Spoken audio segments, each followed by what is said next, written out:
शहर नशीब पर तशरीफ फरमा मजलिस इत्तेहादुल मुस्लिमीन के प्रेसिडेंट, मेंबर ऑफ पार्लियामेंट, मुसलमानों की, दलितों की, पिछड़े वर्ग की बेबाक आवाज अलहाज बैरिस्टर असदुद्दीन ओवैसी साहब, महाराष्ट्र प्रेसिडेंट XMP मेरे भाई इम्तियाज जलील साहब, समीर साजिद, सैयद मोइन साहब, फारूक शाब्दी साहब, अंजार साहब और तमाम मजलिस इत्तेहादुल मुस्लिमीन के जिम्मेदारान और यहाँ पर मौजूद मेरे दोस्त, मेरे बुजुर्गों और मेरे भाइयों, घर पर बैठ के सुनने वाली मेरी पर्दानशी माँ बहनें, आज मुकुंद नगर, अहमदनगर में ये हजारों की तादाद में जो यहाँ ये सरों का समंदर जमा हुआ है, इस बात की गवाही देता है कि वाकई में मुकुंद नगर ने ठाना है कि अब मजलिस के साथ जाना है। इंशाअल्लाह देंगे ना साहब? इंशाअल्लाह तो जोर से बोल लो, आगे अल्लाह की जो मर्जी। नहीं, आपने इस भरी तादाद के अंदर यहाँ पर आकर इस बात का सबूत दिया कि वाकई में आप भी चाहते हो कि मुकुंद नगर, अहमदनगर के अंदर मजलिस का परचम लहरा। असद ओवैसी साहब के लिए जो आपके दिलों में मोहब्बत है ये दर्शाता है और दिन ब दिन देश के अंदर देखिए पूरी तरह से मेरे कायद बैरिस्टर असदुद्दीन ओवैसी के लिए मोहब्बत बढ़ती ही जा रही है, बढ़ती ही जा रही है। इसलिए तो मैं हमेशा बोलता हूँ ना कि जितनी इज्जत देश के वजीर आजम की नहीं है, उससे ज्यादा इज्जत मेरे कायद बैरिस्टर असदुद्दीन ओवैसी साहब की इस देश के अंदर। देखा होगा आपने भी तो बिहार से आए असद साहब, ये जो रैली वैली निकाल रहे थे, कथाकथित सेक्युलर पार्टियां वाले घूम रहे थे, फिर रहे थे, रैली निकली, असद साहब ने 4 दिन के अंदर पूरे बिहार के अंदर एक सुनामी निकाल दिया था। चारों तरफ पब्लिक आप ही की तरह लोग पूरे इकट्ठा होके, जमा होके एक ही चीज का सबूत दे रहे थे, असद साहब हम आपके साथ हैं, आप आगे बढ़ो, हम मजलिस के साथ हैं। क्योंकि मजलिस वाकई में एक ऐसी जमात है, वाकई में एक ऐसी पार्टी है जो बेबाकी के साथ अपनी बात रखती है और शोबे के ऊपर अपनी बात रखती है। आपको पता होगा कि बहुत जल्दी महाराष्ट्र के अंदर कॉरपोरेशन के, नगर परिषद के, जिला परिषद के चुनाव आने वाले हैं। सुप्रीम कोर्ट ने कहा है कि 31 जनवरी तक किसी भी तरह चुनाव को खत्म करना है, उसके बाद कोई डेट नहीं मिलेगी। कभी भी आए चुनाव, मजलिस हमेशा तैयार थी, तैयार है, तैयार रहेगी इंशाअल्लाह ताला। अब चुनाव का माहौल है तो काफी सारे लोग उतर चुके हैं। कुछ ये सरकार ने, भाजपा ने अपने नफरती चिंटुओं को छोड़ रखा है। इनका एक ही काम है, जाओ नफरत फैलो।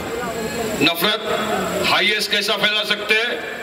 मुसलमानों के खिलाफ आप शराब बकवास कर। उसमें एक वो आ गया नेपाली टिंगना सा आया ना, नेपाली हर दिन बार बार आके एक ही काम, ये कर डालेंगे, वो कर डालेंगे, मस्जिदों में घुस घुस के मारेंगे मुसलमानों को।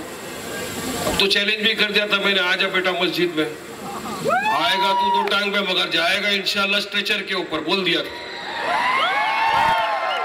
डरते किसी के बाप से नहीं, संविधान का सम्मान करते हैं, मान मर्यादा रखते हैं, कानून कायदे का पालन करते हैं, इसलिए।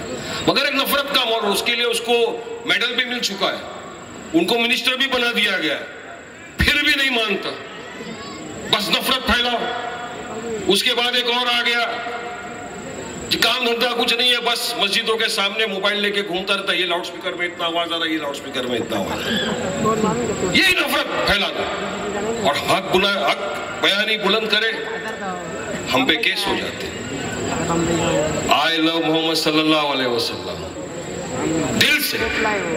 अरे जो भी मुसलमान है वो जब तक आई लव मोहम्मद सल्लल्लाहु अलैहि वसल्लम या ला इलाहा इल्लल्लाह मोहम्मद रसूलुल्लाह सल्लल्लाहु अलैहि वसल्लम नहीं बोलता, मुसलमान ही नहीं। मुझे भारत का संविधान का आर्टिकल 25 इस बात की इजाजत देता है कि मैं अपना राइट टू प्रैक्टिस रिलीजन करूं, मगर देखा ये गया कि कहीं पर भी हम कुछ भी लिखते हैं, कुछ भी करते हैं, इनको नफरत हो जाती है, बेहुरमती करना चले आते हैं कि मुसलमान हर चीज बर्दाश्त कर लेगा लेकिन अपने हुजूर की शान में गुस्ताखी किसी भी कीमत पे बर्दाश्त नहीं करेगा, ये तो तय बात है। रंगोली से आप लिखोगे तो जाहिर सी बात है कि मुसलमान के दिलों को ठेस तो पहुंचेगी ना। और हम जब संवैधानिक तरीके से अपनी आवाज को बुलंद करते तो हम पे FIR और केसेस बुक कर दी थी सरकार। मैं तो चाहूंगा, मैं तो आपके माध्यम से देवेंद्र फडणवीस जी को भी कहूंगा कि फडणवीस जी देखिए, क्यों चाहते हो आपके महाराष्ट्र का वातावरण खराब हो, क्यों चाहते हो आपके नफरत फैले, क्यों नहीं रोकते आप अपने नफरती चिंटुओं को? सल्लल्लाहु अलैहि वसल्लम खाली लिख के खड़ा हो गया तो उसके ऊपर FIR कर दिया जाता है? क्यों संविधान की आप धज्जियां उड़ाने पे तुले हुए हो? ये यहां से आह्वान दे रहे हैं, उनको करना पड़ेगा, वरना हम तो समझेंगे कि आप भी मिले हो, आप भी चाहते हो कि राज्य का वातावरण खराब हो, क्योंकि इनके पास कोई और है नहीं चीज। डेवलपमेंट, विकास के नाम पे इनके पास बोलने के लिए, दिखाने के लिए कुछ नहीं बचा है। टोटल फेल हो चुके हैं ये लोग। इसलिए अब आ गए कि अपने एक ही ओरिजिनल चीज, नफरत फैलाना है। नफरत फैलाओ, गाली बकौर अपनी सियासत को चमकाओ। मगर महाराष्ट्र राज्य का एक एक व्यक्ति अब समझदार हो चुका है, वो नहीं जाएगा ऐसे नफरती लोगों के साथ जो सिर्फ नफरत की बुनियाद पर राजनीति करना चाहते हैं। देखिए, हमारी लड़ाई तो दोनों तरफ है।